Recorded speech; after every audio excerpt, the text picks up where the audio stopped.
ల్యాండ్ని కంటికి రెప్పలా కాపాడుకుంటూ ఉన్నటువంటి ఫైర్ వింగ్ ని ప్రైవేటైజ్ చేయడం ద్వారా ఒక ప్రైవేట్ వ్యక్తిని తీసుకొచ్చి స్టీల్ ప్లాంట్ లోపల కూర్చోబెట్టి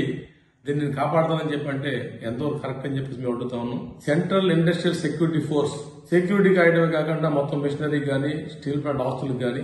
ప్రమాదం ఏర్పడితే ఒక ఫైర్ వింగ్ అనేది ఉంటుంది. కీలకమైన ఫైర్ వింగ్ ని ప్రైవేటైజ్ చేయడం కోసం ఎక్స్ప్రెషన్ ఆఫ్ ఇంట్రెస్ట్ ని స్టీల్ ప్లాంట్ యాజమాన్యం పిలవడం అత్యంత దుర్మార్గం. ఉత్పత్తి ఎలా పెంచాలి, రా మెటీరియల్స్ ఎలా తీసుకురావాలి, మార్కెటింగ్ ఎలా చేయాలి, దీని మీద దృష్టి పెట్టడం మానేసి గత 3 నెలలుగా ఉద్యోగులకు జీతాలు ఇవ్వకుండా రేపు క్రిస్మస్ అయినా సరే జీతాలు తొక్కుపెట్టి కేంద్ర మంత్రి గారు చెప్పినట్టుగా దీని ప్రభుత్వ రంగంలో కొనసాగే విధంగాను, రా మెటీరియల్స్ ఇచ్చే విధంగాను, 3వ బ్లాస్ట్ ఫర్నేస్ స్టార్ట్ చేసే విధంగాను, అందరికీ వెంటనే జీతాలు ఇచ్చే విధంగాను చేయాలని చెప్పేసి సిఐ